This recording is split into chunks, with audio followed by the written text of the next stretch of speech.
I picked these 3 small frames from a street market for €1 each. Watch them transform into 3 home decor ideas. Good clean and then remove the backing. Here I'm spraying with a white chalk paint because the design is too intricate for a brush. Whilst that is drying, I paint the backing board white. I'm sure many of you know the next step of the decoupage, but I will repeat just in case there are some newcomers. Remove the top ply and use Mod Podge or any decoupage glue and stick it down on the backing board. I like to apply more glue with a brush on the edges to make sure it's stuck properly.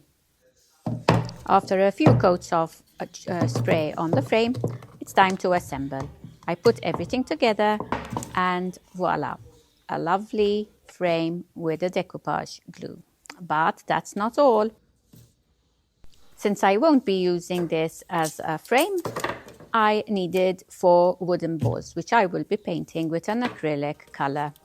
Here, another tip. I like to put masking tape in between the balls so they don't roll on each other and they won't move around when I am painting them.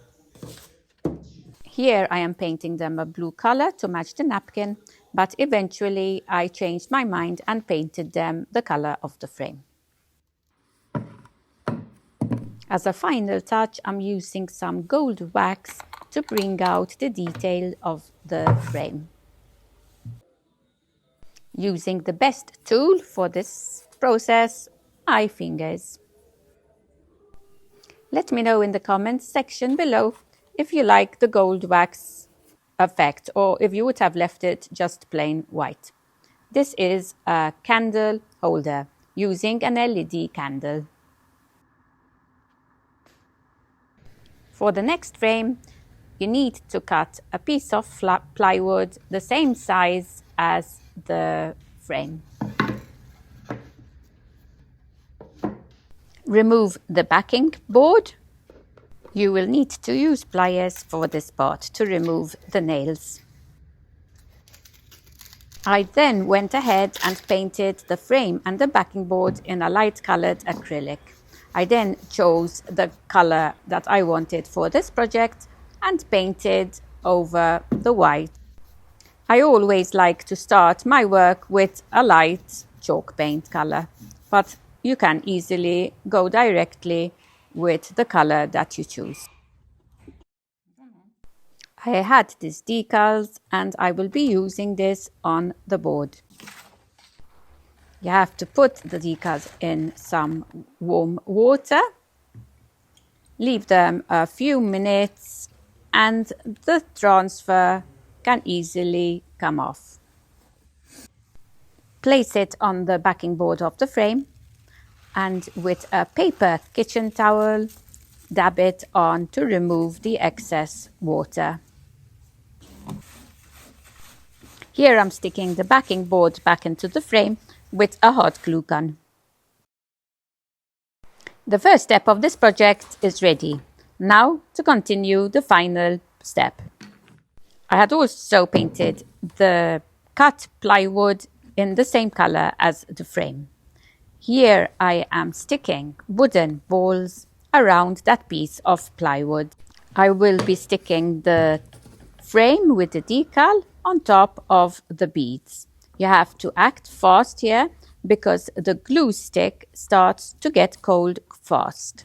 One mistake I made, which is worth noting, is that the wooden balls, I could have stuck them with the holes facing up and down instead of sideways, since I was going to be covering the top and the bottom. I know, I have this bad habit of changing my mind when a project is almost done. I decided to paint the beads the same color as the frame and even the legs. It was much easier painting the balls once they were stuck. To bring out the detail on the frame and to give it a more antique look, I used an antique medium and I keep adding more till I am happy with the color. I will be using this for my bedroom as a trinket tray. The next project is very easy and I must say It was my favourite one. As we did with the others, we start by removing the backing. In this frame, I had a glass, so you have to be careful when you remove the glass. I gave the glass a good wash and started working on the frame. As always, I paint with a light coloured chalk paint. I'm giving this a vintage look, so I want it to be a neutral colour, and I chose a creamish colour. I photocopied a picture of us in black and white. With some beige cardstock, I created a mount around the photo. Then we reassembled the frame, putting in some nails to hold in the glass and adding some embellishments. I did have this wooden candlestick lying around. You can even use a glass candlestick or any metal candlestick. To fill in the hole of the candlestick, I put in a cork. I wanted a good grip for the frame to stick to the candlestick. Used a very strong glue and left it to dry. I then added some braids and strands of lace that I had and glued it at the top of the candlestick under the frame. Let me know which of the three was your favorite. I will see you all on my next video. Till then, happy crafting!